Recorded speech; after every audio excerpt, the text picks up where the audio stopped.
You're listening to KTAL-LP 101.5, Las Cruces, New Mexico.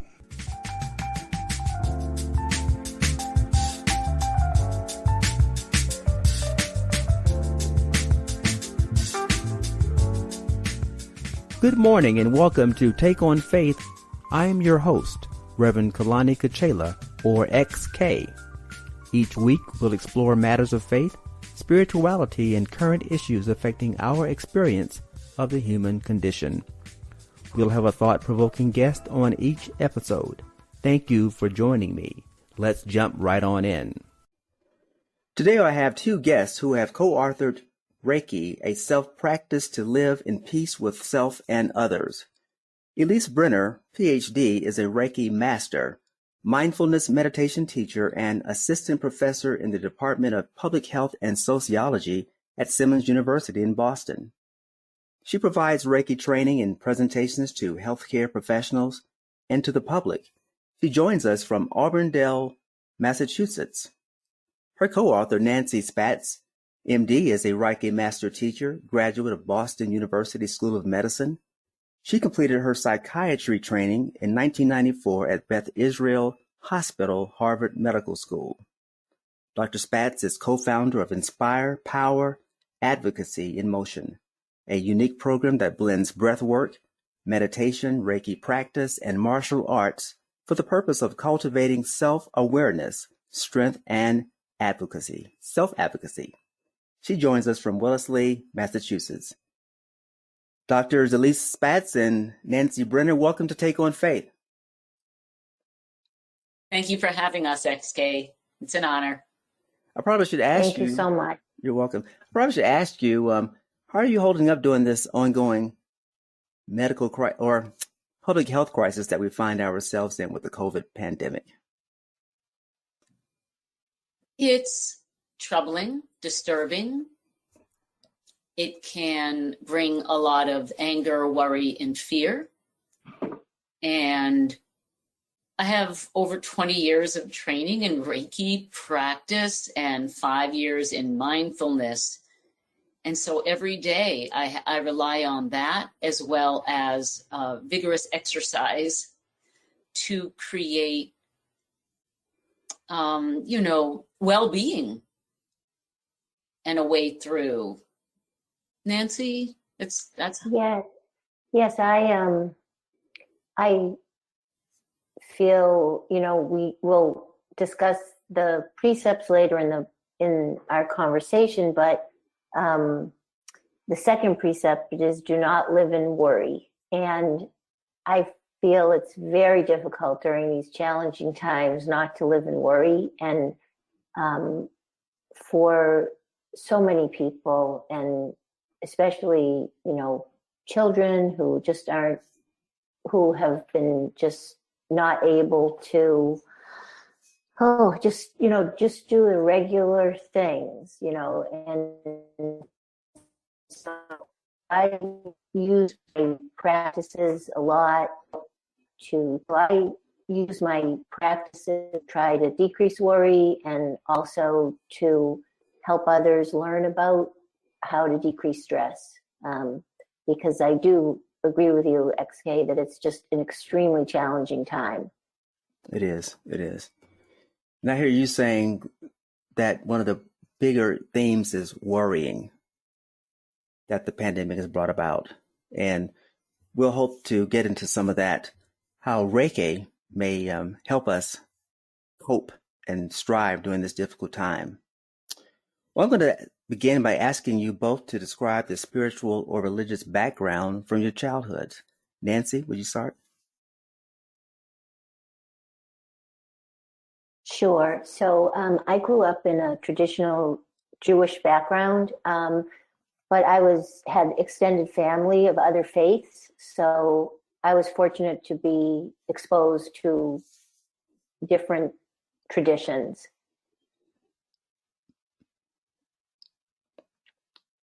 Elise?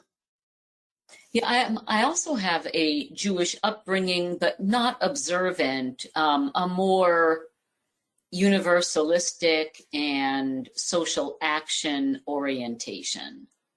of repairing the world. Is there any connection between your Jewish upbringings and other inclusive studies around religion and faith that connect you to Reiki?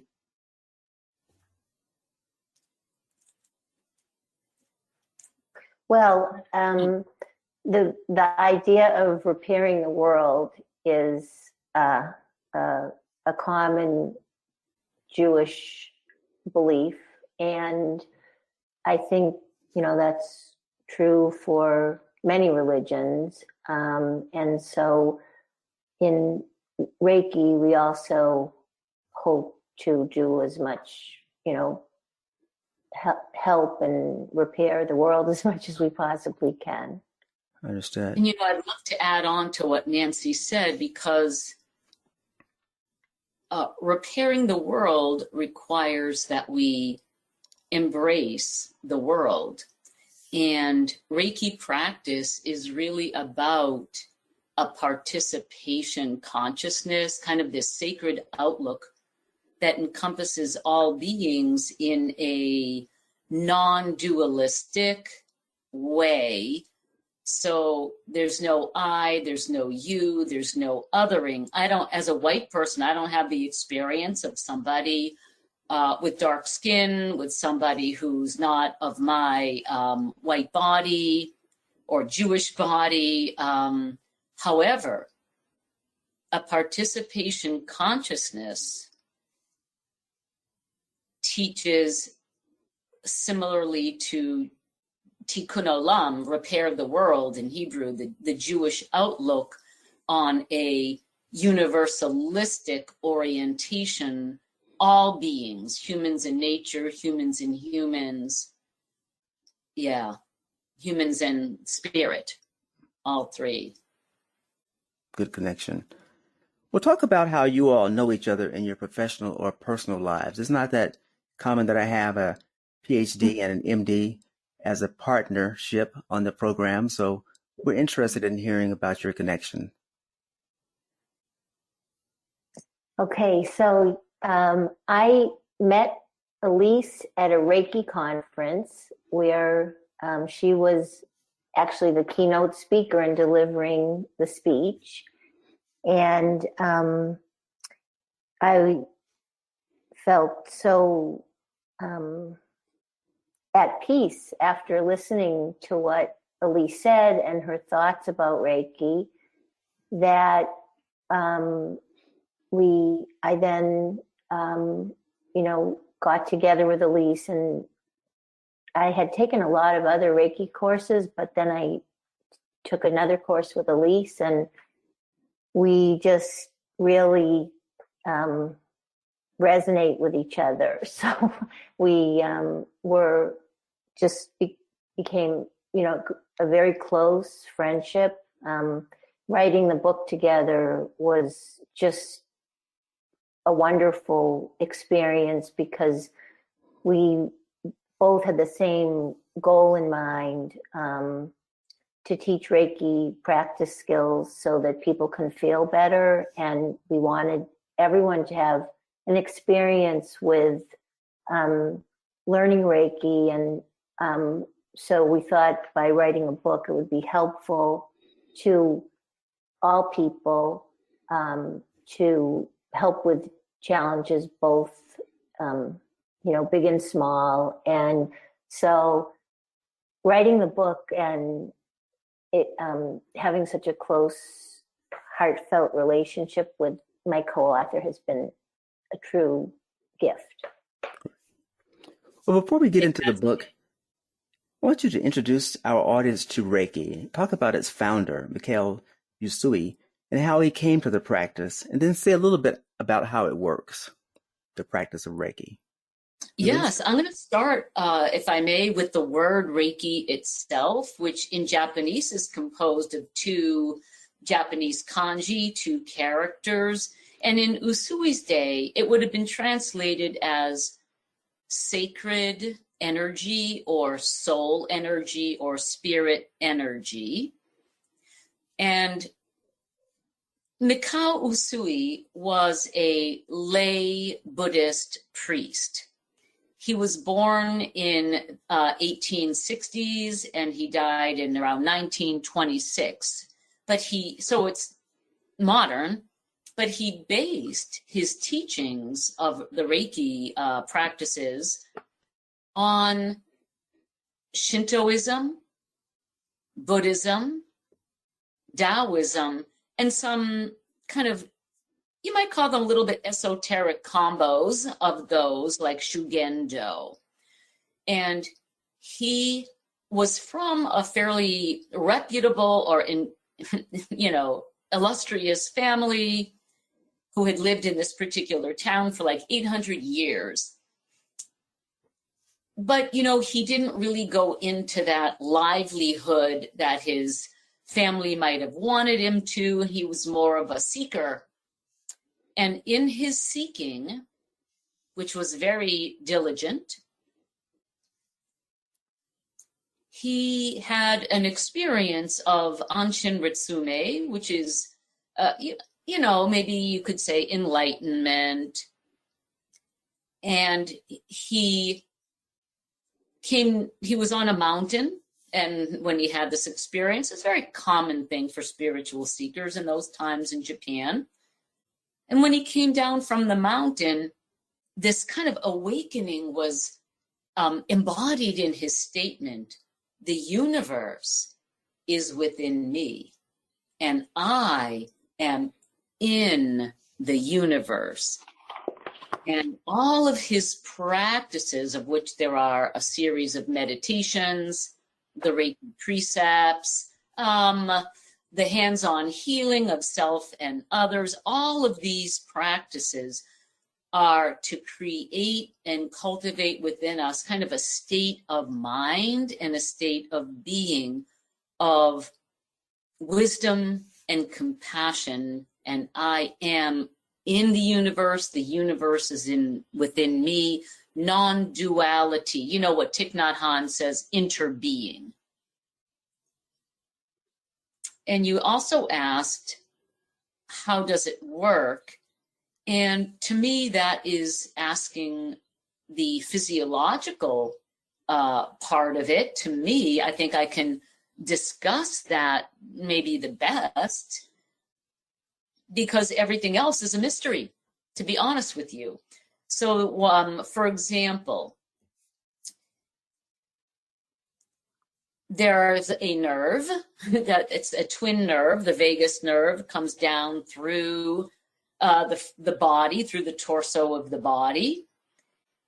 And when there is a little bit of pressure on the vagus nerve in like hands-on healing,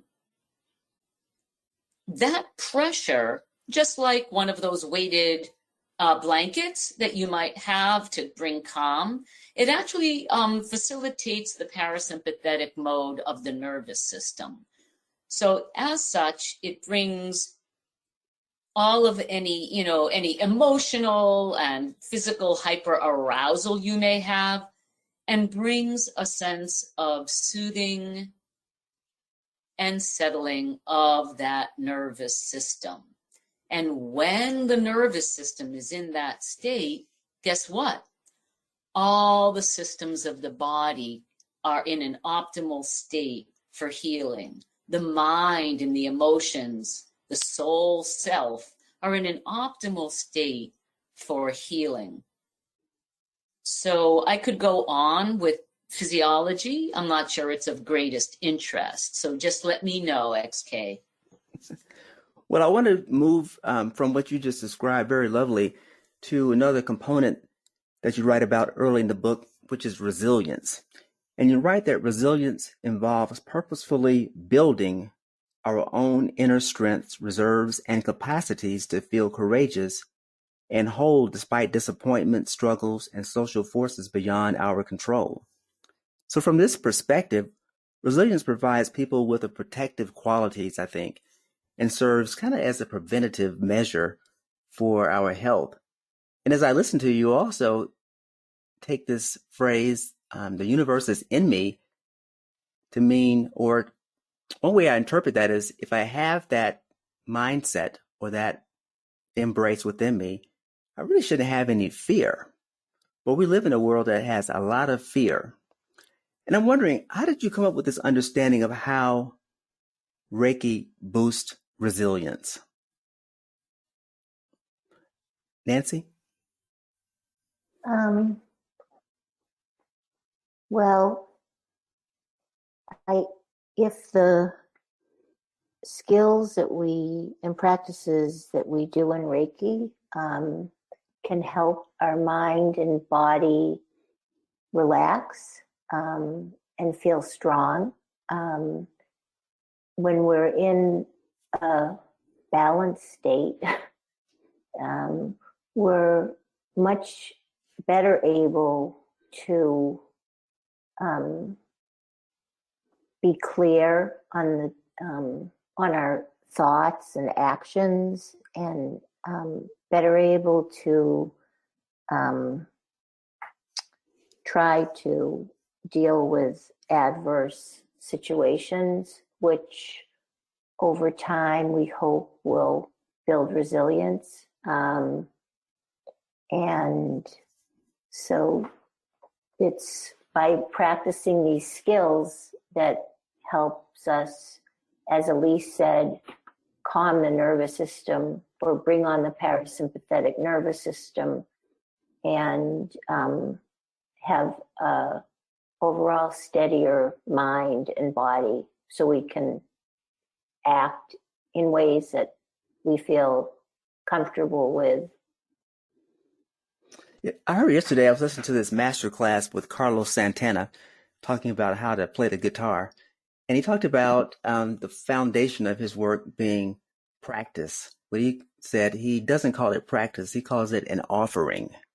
You're kind of offering to the world or to yourself or to some greater essence this discipline of just strumming and playing and trying to break down the various parts of what you do until you get to a point where you just feel really confident that you can take on and do the thing that you want to do with the guitar.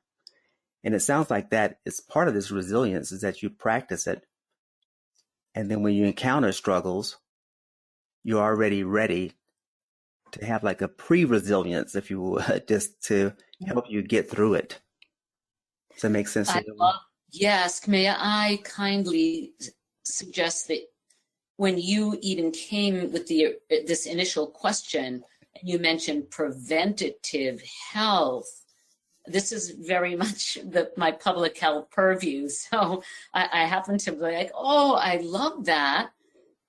Yeah, so, and Carlos Santana is speaking about kind of like you're standing on a platform of courage and composure.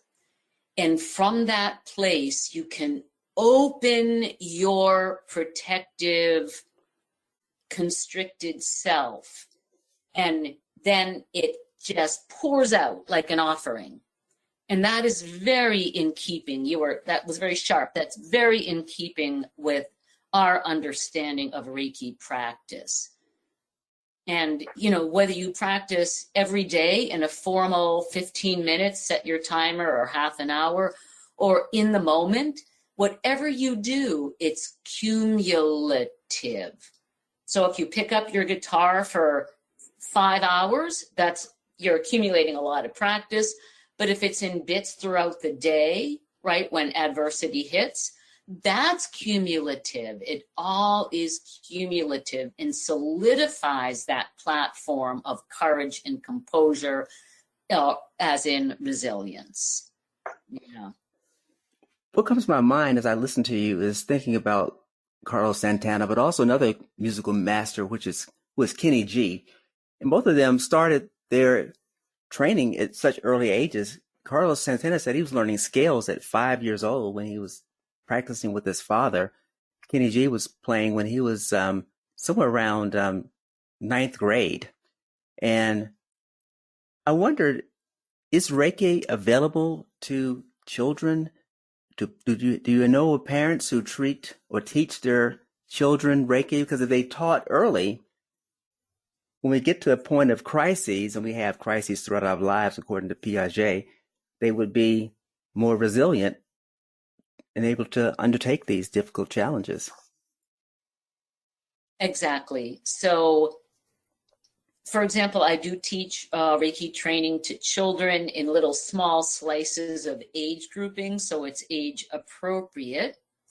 Our book has a chapter on, you might say, different populations, and one of them is children and one of them is adolescents. So by all means, can you imagine now in a sense, staving off of the great suffering that in this unbeautiful, at times very unbeautiful world that can hurt us, that these children then grow up with, like you said, preventative medicine in Reiki practices. So we are huge fans of that. And we do hope to do workshops with parents and children. And when I teach people who happen to be parents in my Reiki training classes, we talk about having a household Reiki practice. And with your children, just like there's brush your teeth time and, put on your pajamas time. And now it's Reiki time. And it's just kind of built into the day. And maybe the children see mom, dad, grandma, and auntie all setting their timers and practicing for 15 minutes. And children are going to be curious and they're going to want to say, hey, what are you doing? Can I do it too? So yes, playing on, the natural curiosity of a child. You're right on. Thank you. I want to stop and reintroduce you. You're listening to Take on Faith on KTAL-LP 101.5 in Las Cruces, New Mexico. My guests today are Elise Brenner and Nancy Spatz, both Reiki masters who've written the book Reiki, a self-practice to live in peace with self and others. And they're joining me from their homes in Massachusetts. Well, you describe Reiki as salutogenic, which you say means creating within ourselves the conditions for wellness. And you also write, even if one cannot be cured, one can still feel healed or whole with Reiki practice. Living with chronic illness that cannot be cured, for example, may bring it feelings of hopelessness and fear. Reiki practice helps us claim the courage to stay present with the uncertainty and still live intentionally with purpose and on purpose despite our difficulties. And then you go on to say we can anchor ourselves in our courage to engage with the world in transformative ways. And that to me is so beautiful.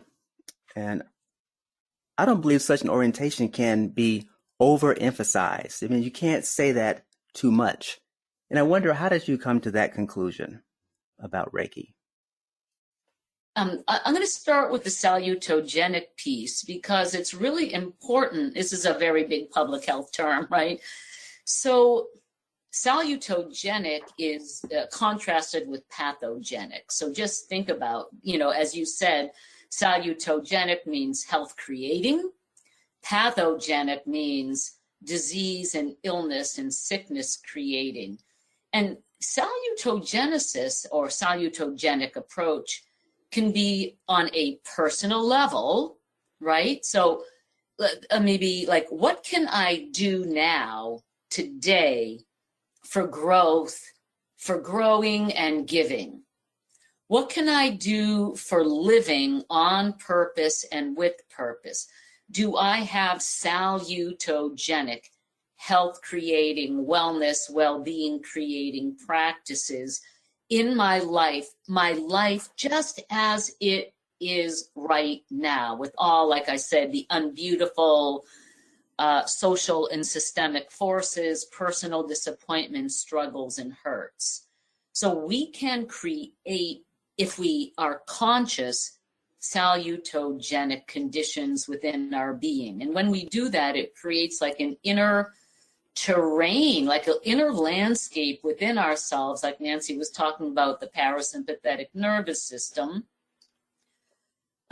so that we are, and as you said, XK, preparing and preventing what might preparing ourselves for what might come and preventing ourselves from possibly completely falling apart.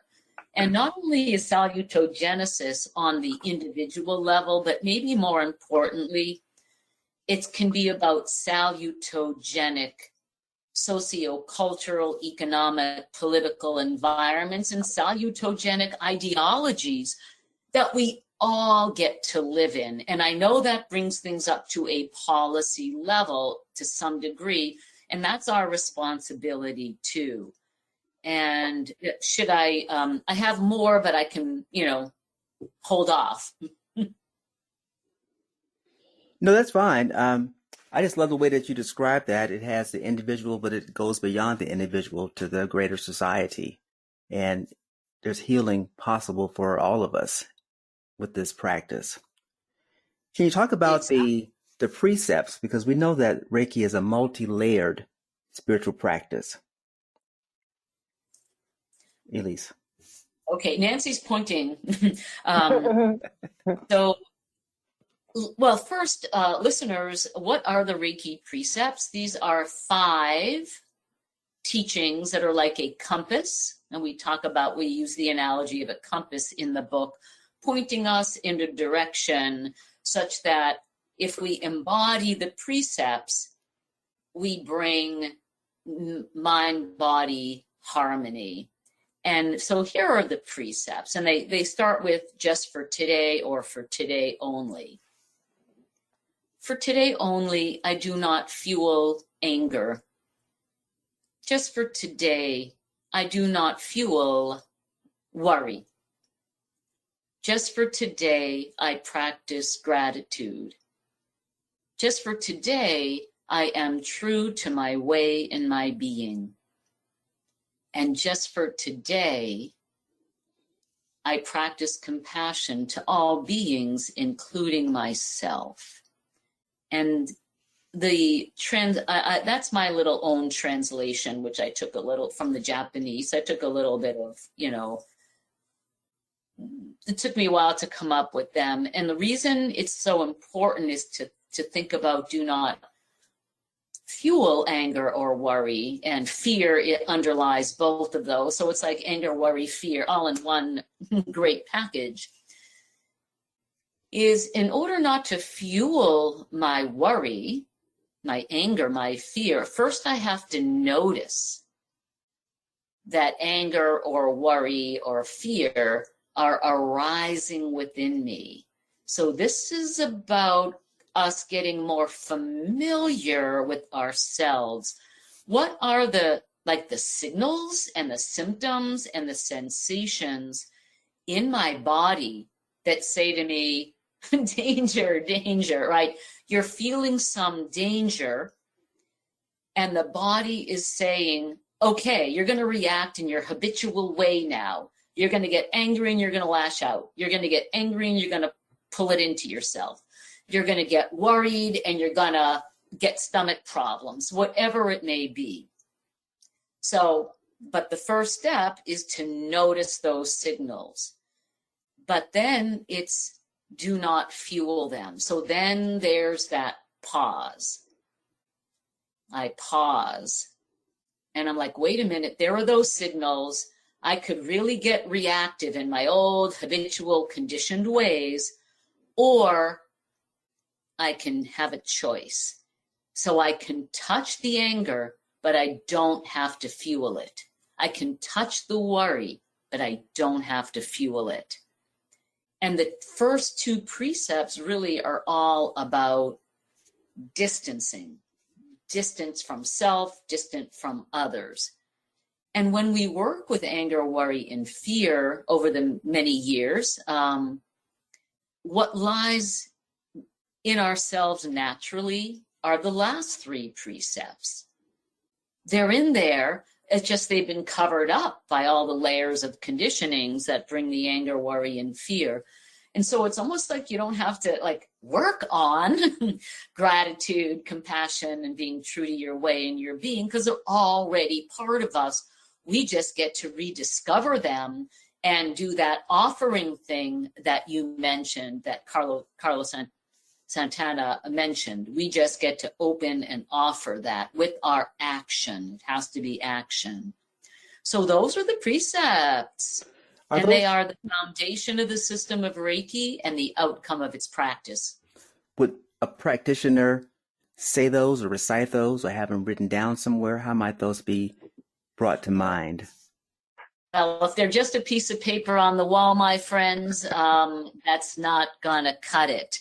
So we are meant to embody them every single moment. And then when we mess up, start over again.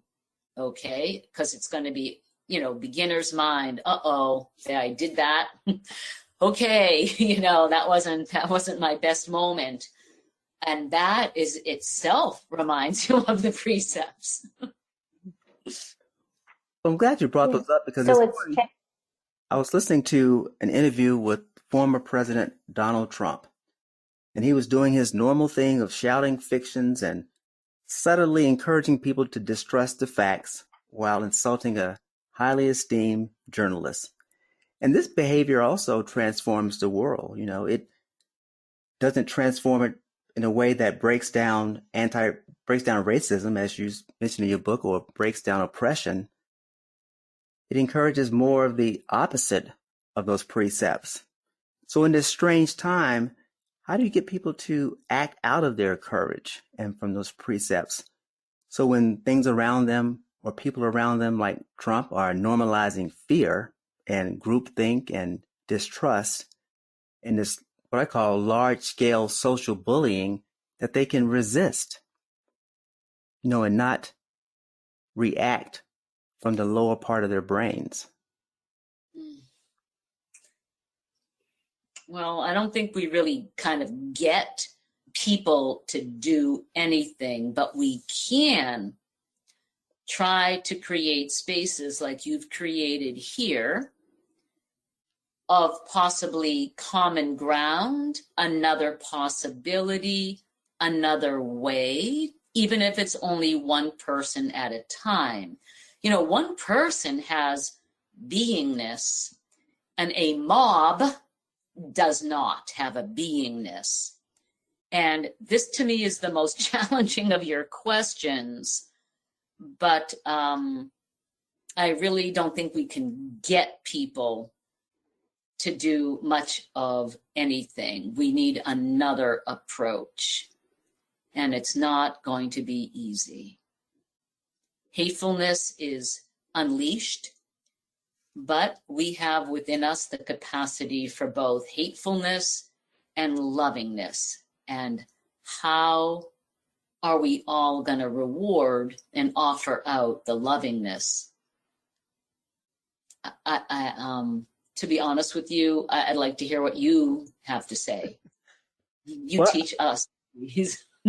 I just love the way that you describe the way that by taking a pause, and I'd love to hear you explain to the audience what the pause means, that you give yourself some space and some spaciousness to not react instinctually, or what we may just be triggered to do in response to something that hits one of our triggers that we have from our past that signals to us danger, threat, fear. And that can give us just enough time to reframe and to practice the calm, the mindfulness, resetting the brain, resetting the body, getting in touch with the breath that Reiki advocates and teaches, so that we can do something more mindful and less reactive. But I know that comes from practice. I was just thinking as you were talking, I read my first self-help book when I was in the 7th grade. It was Pulling Your Own Strings by Dwayne Dyer. And all my friends said, "Why are you reading that stuff?" So it's been a long time since I've been reading. I'm 60 years old now. So that would have been 47 years of practicing this type of engagement with the self and with the body and with awareness, trying to just be more in tune with myself and with the people around me, to respond more thoughtfully and to act not like the group says you should act, but how maybe intuition and how your spiritual practices say you might respond. And that's what I'm so attracted to about the Reiki, that you have built this in.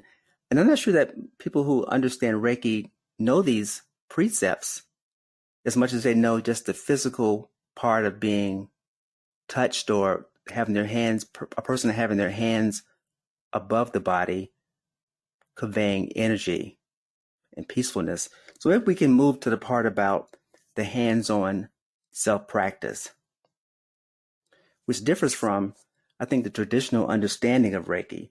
Talk about how the hands-on self-practice works. And then we can circle back to some of the talk about the calm, the pause, and the spaciousness. And I know that Nancy would love to talk about the pause. Since we moved to the hands-on Reiki practice, actually being trained in a traditional Japanese understanding of Reiki practice, the Japanese practice is always self-practice first. In other words, create that terrain within yourself first through hara breathing, Joshin Kokyu Ho, embodying the precepts, etc., and placing your hands on your own self.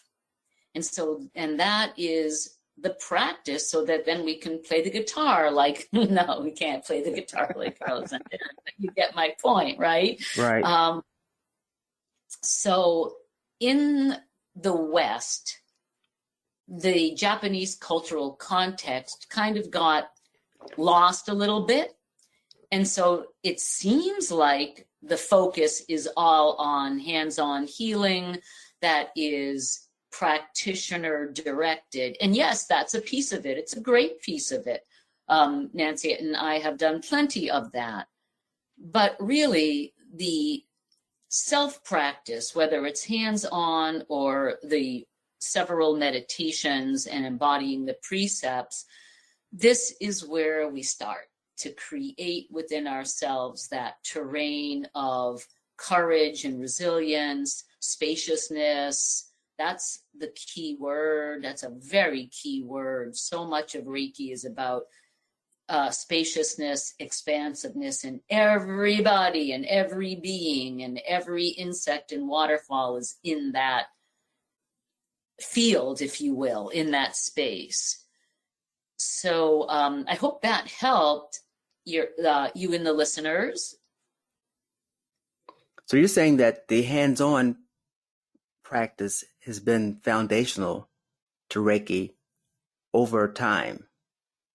And are you saying that over time there has branched out a hands-off practice that people are more familiar with, or people that I know are familiar with? Let me put it like that. I could be totally that's wrong. Interesting. No, it can be hands-on or hands-off. So when we would say hands-on/off, but because one of the mechanisms of action of Reiki practice physiologically is stimulating the vagus nerve, you can't really do that with hands off the body. And also the CT afferents are these nerve endings in the skin, which only when touched bring the message to a portion of the brain for equilibrium and homeostasis and balance. So hands off, like when I ask people permission for hands on the body, 99.99999% say, oh yes, of course, please. So I am not a big practitioner of hands off, except with teenagers who say, don't touch my face, I'll break out. Okay. Right. I get it. So I hope that helped too. But you know what? There are many different teachings within the system of Reiki, especially in a Western-oriented tradition in the West. So whatever people do, they do. And it's all to a great end with beautiful intention. Well, I want to ask then, just to make sure that our audience is tracking with us, that we're talking about a form of healing practice. So the hands are on the body, self-touch of the body to bring about healing. Can you speak or give us an example of when a person may use hands-on Reiki self-care, self-practice? Nancy? Sure. So, for example, in our book, we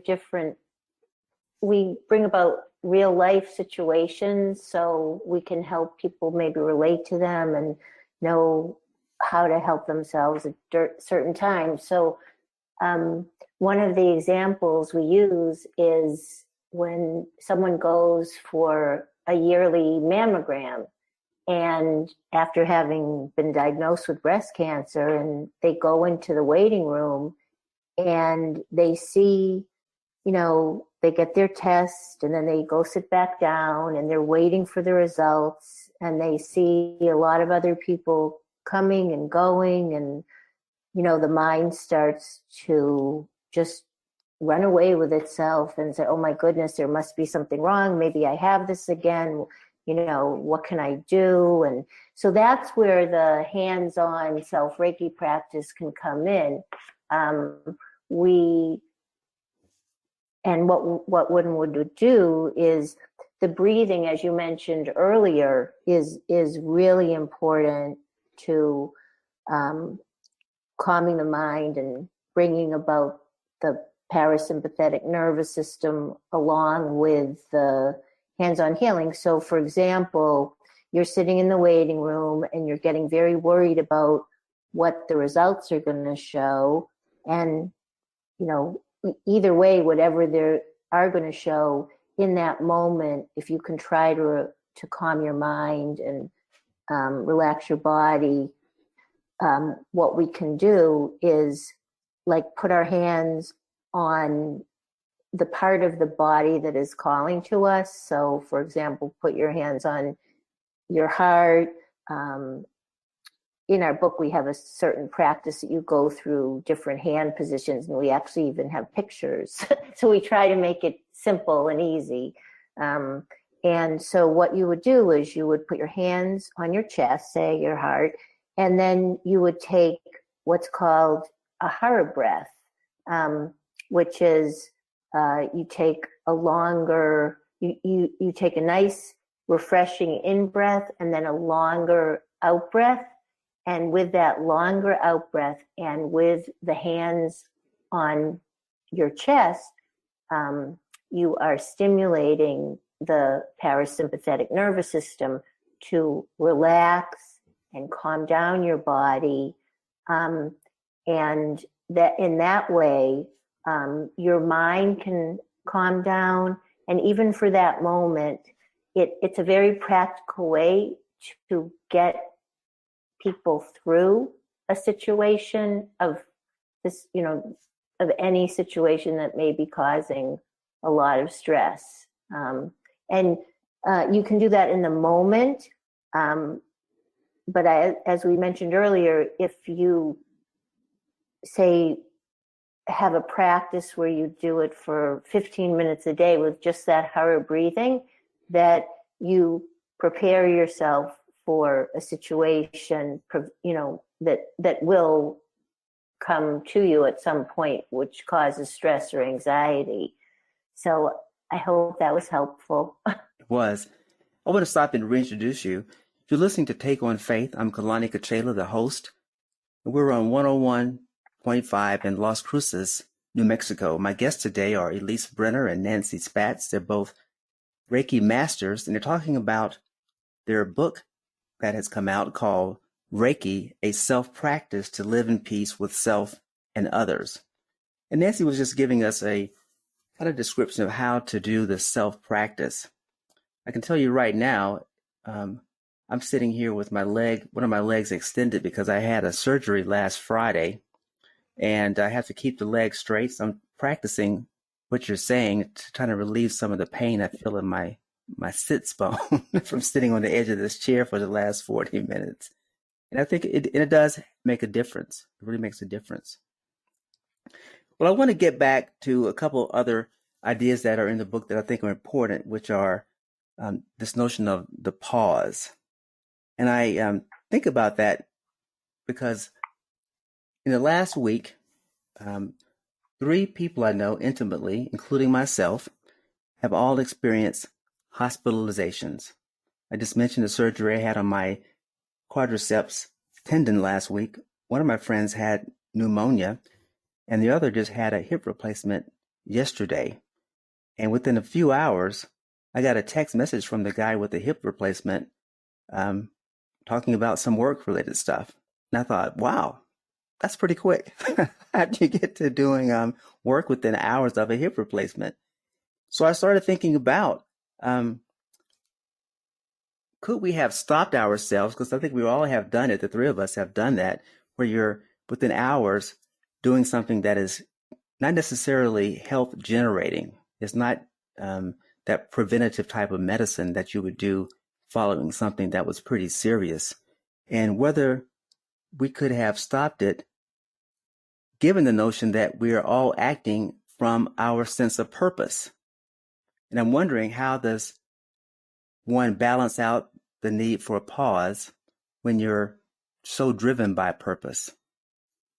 Elise, I'm going to do the purpose-driven part, and Nancy is going to do the other part. Because, okay. you know, what I'm hearing in the story of you 3 is the healing power of purpose and the healing power of doing good in the world.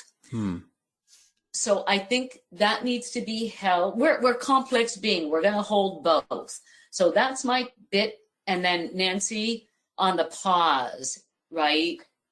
Yes. And with, well, first, I just want to say that I hope that all 3 of you are feeling better and progressing and doing well. And thank you. I think that, you're welcome. I think that the pause is so important, because the pause, we actually have a chapter in our book called The Intentional Response, or the Mindful Pause. And the pause is a deliberate physical pause we take in any moment to allow the mind to gather us in, so we can attend to and tend to our mind state in that moment. So the pause is important because it helps us, again, the same type of parasympathetic relaxation brings about a mind state where we can think more clearly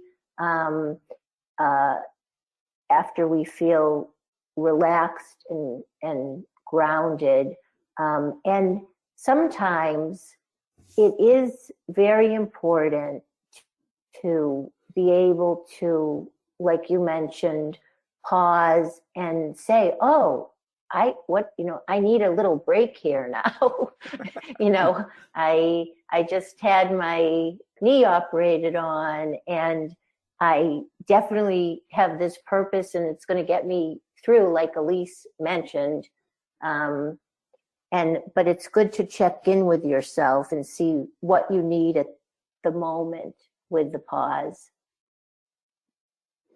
Well, I found myself pausing and watching some of an episode of The Crown this morning, which was quite a good, refreshing change of pace from the work that I felt compelled to do.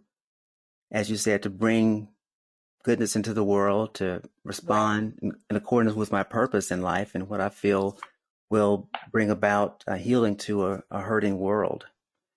But I wondered this also. Go ahead, Nancy. I'm sorry, I was just going to say, and that really brings us to the 5th precept. It's all, kind of intertwined, the different Reiki practices. But as Elise mentioned, the 5th precept is to be compassionate to yourself.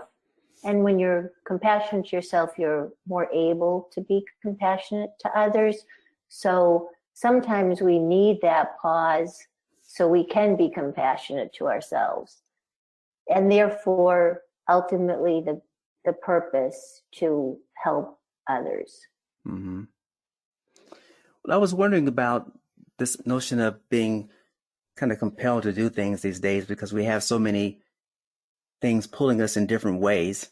And I'm thinking about social media, which is a big part of our lives these days. They call it social for short.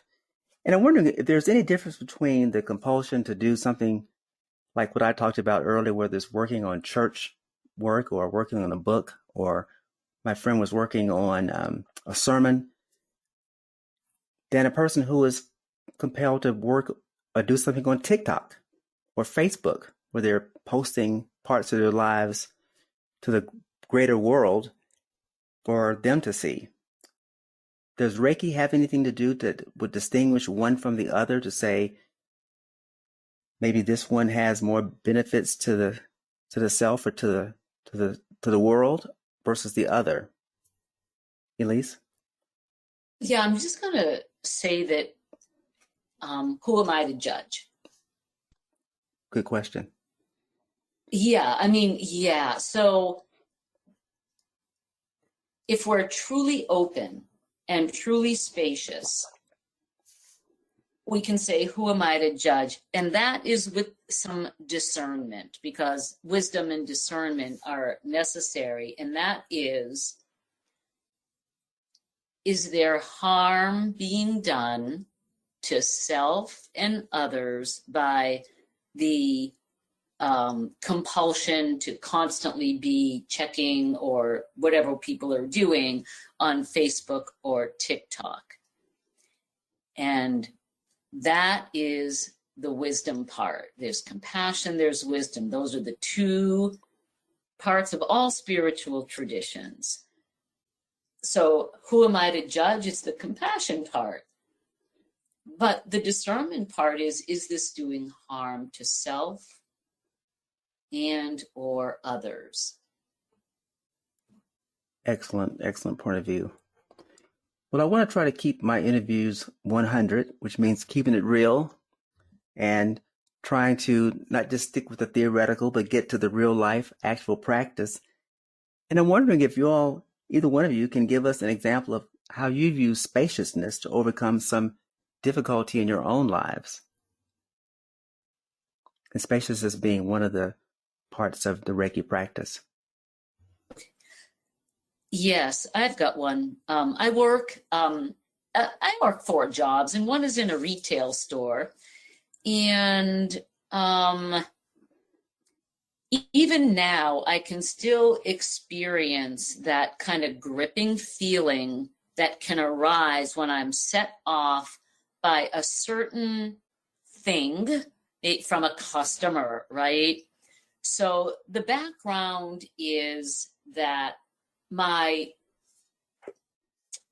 default, my conditionings, my habitual reactive response to when people are hostile toward me is to, I get protective, and then I want to defend myself, but I tend not to lash out. I tend to maybe, I guess the label might be air quotes, passive aggressive, and then get to the point. So I've been struggling with that for, so long. But when a moment of spaciousness happens, it's noticeable. And this was such a tiny thing to anybody looking on. It would be a nothing. And it was a very cold day. And a customer said, "Oh, it's so cold. I hate the cold." And it was with a lot of vehemence. And "Don't you?" she says. And I said, I really try not to. But what I was trying to say is I really try not to maybe hate, and I really try not to hate the cold. It's the weather. I try to see it as not bringing a lot of emotion to it. And then I expressed something like that very quickly. And she said, "Oh, yeah, well, how's that going for you?" And I was like, I could feel like, where am I going to go with this? And I was able to take Nancy's pause. I paused, and I really brought in this spaciousness.